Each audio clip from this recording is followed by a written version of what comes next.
12 वर्ष के बाद ना अरणी को पीड़ा होने लगी। 12 वर्ष के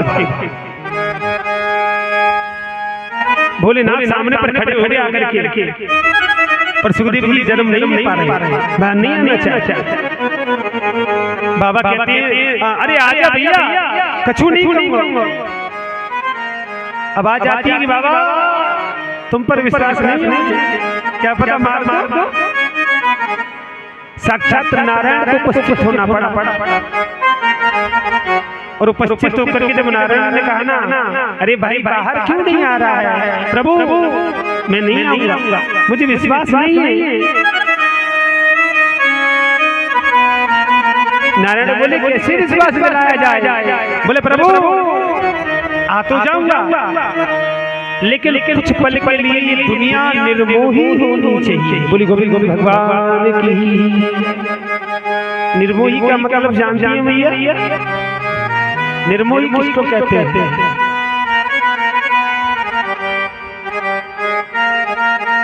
निर्मोही में किसी का कोई रिश्ता नहीं,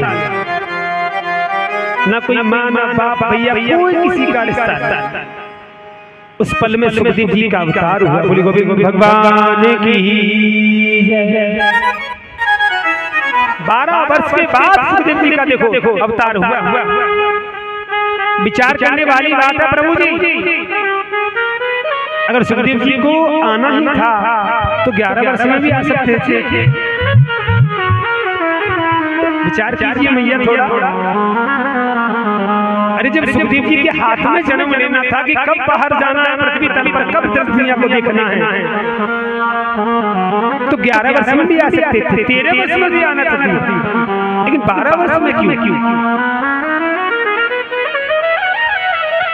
शास्त्र कहते हैं प्रभु जी की 12 वर्ष के बच्चे को ना पूर्ण ज्ञान हो जाता है। बोली गोविंद भगवान की। समझ रहे? 12 वर्ष के बच्चे को पूर्ण ज्ञान हो जाता है। और विद्वान लोग तो ये भी कहते हैं 12 वर्ष से पहले किया हुआ पाप माफ नहीं हो सकता है। बोली गोविंद भगवान की। हम कहते हैं ना कि बालक है भगवान का रूप भी है, लेकिन वो भगवान का रूप कब तक है, ये भी तो विचार किया।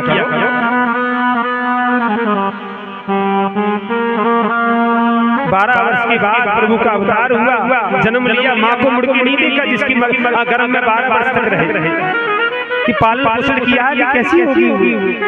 चले महर्षि वेदव्यास पीछे भाग रहे हैं।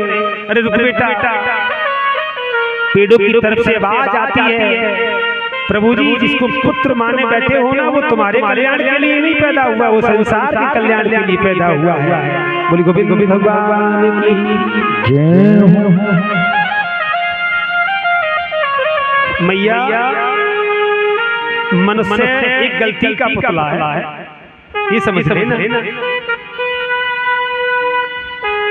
हर मनुष्य से गलती होती है, हर पल गलती होती है, लेकिन गलती करके गलती को माना जाए ना, उसको हम इंसान कहते हैं। और गलती करके गुरुदेव गलती को ना माने, उसको हैवान। और जिसके जीवन में कभी गलती ना हुई हो, उसी को तो भगवान कहते हैं। बोली श्रीमद् भागवत महापुराण की।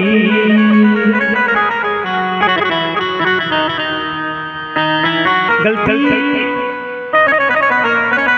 धर्मराज से भी हुई थी, देखो भगवान से भी गलती हुई। भाई न्याय के देवता से गलती हुई है। चोर चोरी करके लेकर के जा रहे थे एक राजा के महल से धन, तो मैया मार्कंडेय की कुटिया में वो धन रख दिया चोरों ने। सैनिक पीछे से आए तो वो धन कहाँ मिला? मार्कंडेय संत की कुटिया में। तो दोषी किसको बताया गया फिर?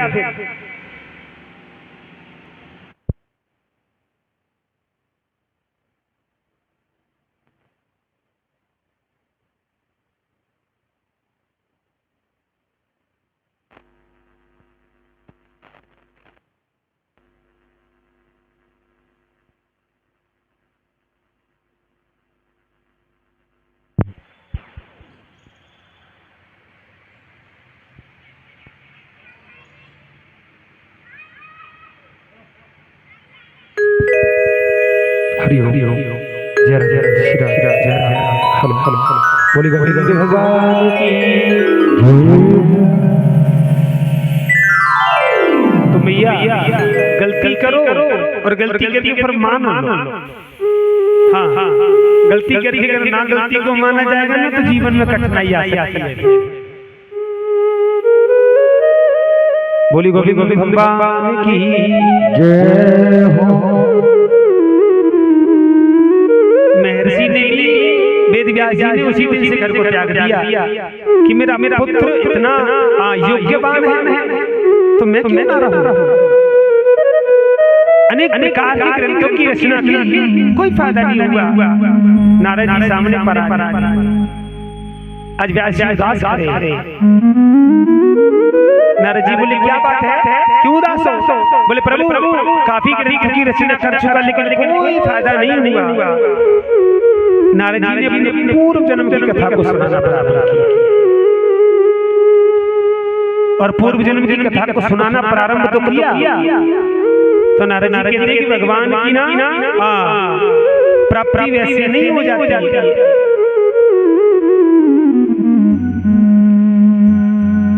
नारद जी कहते हैं व्यास जी पूर्व जन्म में मेरे दासी का बेटा था।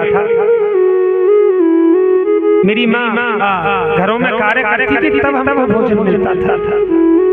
नगर के लोगों ने भोजन देना बंद कर दिया। मेरी माँ ने मुझे गोद में उठाया, एक आश्रम पर संतों की संगति में रहने लगी। मैं भी संतों में रमण गया।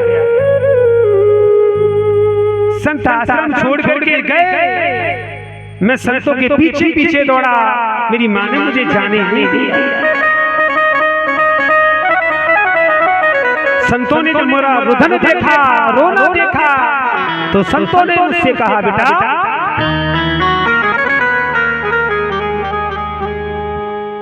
ओम भगवते वासुदेवाय नमः।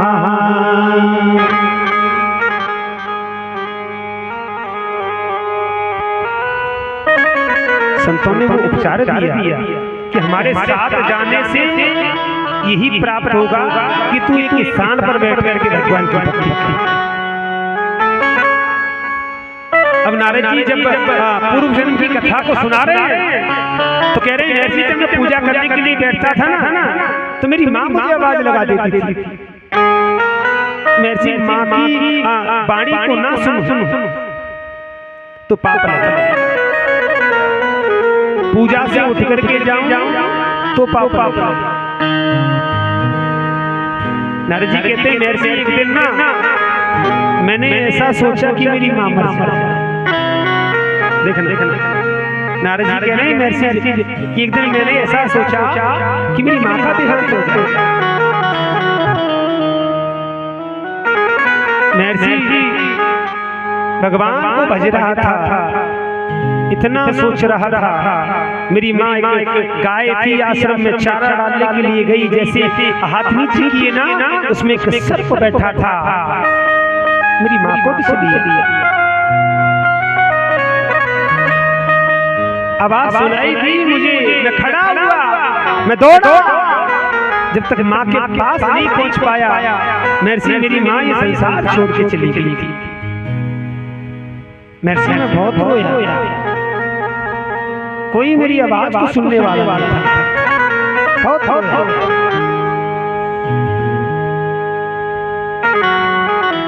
माँ का अंतिम संस्कार किया। महर्षि भगवान का भजन करता था। जब भूख लगती थी ना तो माँ की याद आती थी। ना भजन होता था और ना भूख से तृप्त होता था। पूरा जीवन व्यतीत हुआ, महर्षि भगवान का दर्शन हुआ, प्राप्ति नहीं हुई।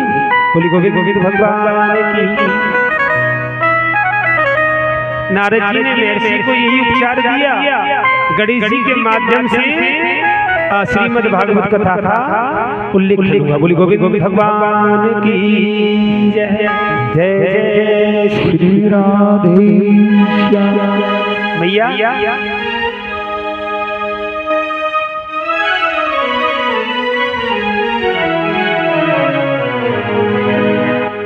4 बजे कौन उठती हो? उठती हो? नहीं उठती। जाओ जाओ प्रभु जी। हाँ ये सत्य है कि सूर्य उदय होने से पहले ना देना तो जग जाना चाहिए। लक्ष्मी का आगमन अपने घर में चाहता। हम लोग संसार में इसी प्रकार से डूबे हुए हैं, देखो सब कुछ जान करके भी अज्ञानी बनते हैं। दूसरे को हाथ दिखा देंगे, महाराज जी देखिए हमारे हाथे देखिए, हाथों में क्या है मालूम? क्या है भैया? अगर कोई महात्मा आ जाए ना अच्छे से कपड़ा पहन के, तो हम लोग सोचेंगे कि भाई बड़ा ज्ञानी है। हम लोग उसके वस्त्रों से अनुभव किएंगे कि हाँ वास्तव में ज्ञानी है। महाराज जी बड़ी परेशानी चल रही है, हाथ देख के बताइए। लेकिन हाथों में क्या है? क्या देखेगा वो संत हाथों में? कराग्रे वस्ते लक्ष्मी करमध्य सरस्वती करमूले त्रिकोणा प्रभाते। कराग्रे वस्ते लक्ष्मी करमध्य सरस्वती, लक्ष्मी का वास है हाथों की लकीरों में, सरस्वती का वास है। अरे दुख सुख तो जीवन में आते हैं प्रभु, हम सुख की अनुभूति पाने के लिए दूसरों का सहारा लेते हैं। बताओ मैं जिस दिन यहाँ आया था ना, बड़ा आनंद लगा। काफी लोग यहाँ उपस्थित थे, लेकिन इस संसार में सलाह से काम नहीं चलता गुरुदेव। सलाह देने वाले तो बहुत लोग हैं। अरे जो सलाह के साथ साथ सहायता करे ना, उसको इंसान कहते हैं। बोली गोविंद भगवान की। और ये सत्य है कि सहायता करके देखिए, आनंद आएगा जरूर। हाँ मैया, एक समुद्र के किनारे एक पेड़ था, और पेड़ पर ना एक पक्षी का घोंसला था, और पक्षी का उसमें एक बच्चा था। पक्षी कहीं बाहर गया अपने बच्चे को छोड़कर। समुद्र की लहरों ने पेड़ को हिलाया और उसके घोंसले को, उसके बच्चे को गिरा दिया, समुद्र में डूब गया उसका बच्चा। वो पक्षी आया पीछे से, पेड़ पे आके देखा तो उसका घर गायब। वो समझ गया कि अब मेरे बच्चे को ना समुद्र में ही मारा। वो जान गया इस बात को। और देखना इतना सामर्थ्यवान हुआ, समुद्र के सामने पर समुद्र को उस पक्षी ने ललकार दी। बोले सुन, तूने मेरे बच्चे को मारा है, मैं ये कसम खाता हूं कि तुझे मैं सुखा दूंगा। सुनो ना जा,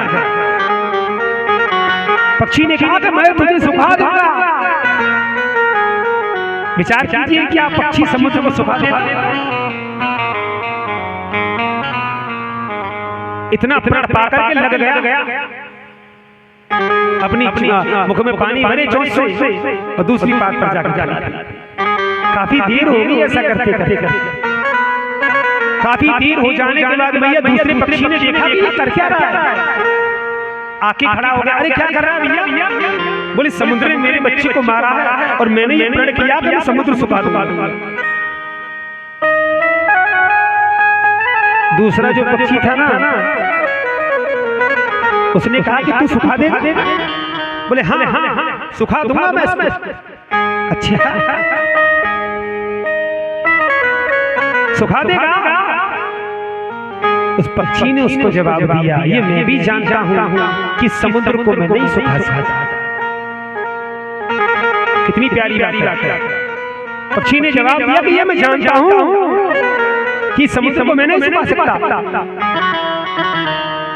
लेकिन भैया सलाह मत दे, करनी है ना तो मेरी सहायता कर। पक्षी ने सुना बात तो सही है। बोले जब ये जानता है कि ये समुद्र को नहीं सुखा पाएगा, और ये फिर भी जल भरता है, फिर भी उधर फेंकता है। दूसरा पक्षी था ना, वो भी लगा उसके साथ। कि चल तेरा मन लगो रे, जब तेरे मन में ऐसी है तो तेरा मन लगो रे, चल चल चल। 1 से 2 हुआ, 2 से 3 4 5 6 हैं दुनिया के पक्षी आकर के समुद्र के तट पर एकत्रित हो गए। बोली गोविंद गोविंद भगवान की। और जब समुद्र पर पक्षी एकत्रित हुए ना, अब पक्षी सारे पक्षी कार्य कर रहे हैं जल भरने का और छोड़ने का। पक्षियों के राजा कौन है मालूम है? गरुड़। अब गरुड़ देव को जब मालूम पड़ा कि सारे पक्षी पता नहीं आज कहां चले गए, एक नजर न आया, तो गरुड़ देव आज पक्षियों ने ढूंढने के लिए निकले। क्या देखा कि समुद्र के तट पर सारे पक्षी बैठे हुए। गरुड़ देव बोले अरे क्या कर रहे हो तुम यहाँ? बोले प्रभु हम सबने मिलकर के ये प्रण किया है कि हम समुद्र को सुखाएंगे। तो गरुड़ देव बोले बाबरे आ गए हो क्या, पागल आ गए हो? अरे समुद्र सुखा दोगे? सभी पक्षियों ने गरुड़ देव को प्रणाम करके कहा प्रभु हम जानते हैं कि समुद्र हमारे बाप बस की ना सुखा, लेकिन प्रभु सलामत करनी है ना तो मैं हमारी सहायता कर, आनंद आ जाएगा। अब गरुड़ देव ने सोचा कि भाई जब प्रजा में इतना प्रेम है तो फिर मैं क्यों अलग जाऊं? तो मैया गरुड़ देव को लगी थी कि समुद्र सुखाने के लिए। ये सब जानते थे कि समुद्र नहीं सुखा पाएंगे हम, लेकिन फिर भी लगे अब पानी पार से दूसरी बार खिला देते हैं। अब नारायण को गरुड़ देव की जरूरत पड़ी। नारायण कहीं जा रहे थे तो गरुड़ को ढूंढते हुए फिर पता नहीं कहां चला गया। आज भगवान ने समुद्र के तट पर आकर देखा तो गरुड़ सभी पक्षियों को लेकर के जल खिलाने का कार्य कर रहे थे। अरे गरुड़ क्या कर रहे हो? गरुड़ बोले प्रभु ये जो पक्षी है ना इसके बच्चे को ना इस समुद्र में मारा है। और बोले प्रभु इनका ये कहना है सबका कि समुद्र सुखाएंगे हम। नारायण ने पक्षियों की वाणी को सुना। बोले तुम सुखा दोगे भाई? सुखा दोगे? सभी पक्षियों ने आज भगवान के सामने हाथ जोड़ करके वंदना की। प्रभु ये हम जानते हैं ये हमारे बस की बात नहीं है, लेकिन प्रभु जब आप आ गए हो ना तो ये कार्य आप कर दीजिए ना। बोली गोविंद गोविंद भगवान की। नारायण ने समुद्र को सुखाया, उस पक्षी के बच्चे को उसको वापस किया। तो संसार है मेरी मां, इस संसार में ना सलाहकार बहुत मिलेंगे, बहुत सहायता करने वाले बहुत कम लोग मिलेंगे। लेकिन मैं बता दूं कि जो तुम्हारा हाथ पकड़ के तुमसे ये बोल देना कि मंदिर चल मेरे साथ, तो समझ लेना कि वही भगवान है इसका लिए। बोली गोविंद गोविंद भगवान की। बिल्कुल सत्य बात तो ये है।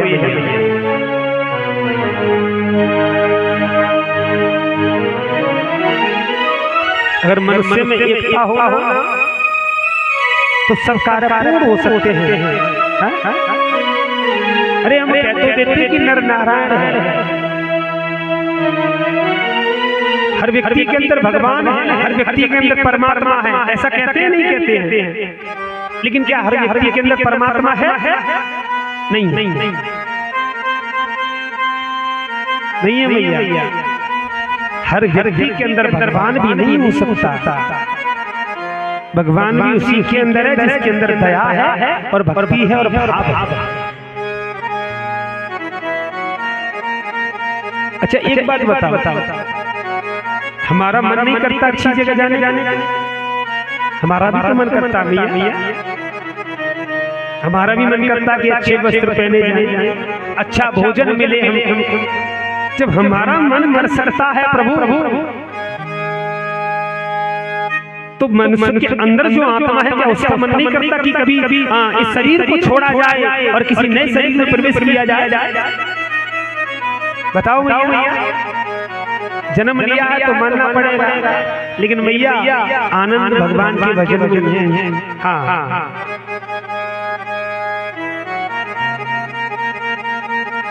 गुरुदेव लोग कहते हैं कि खाने कमाने का धंधा बना लिया लोगों ने, मुझे भी सुनवाई में आता है,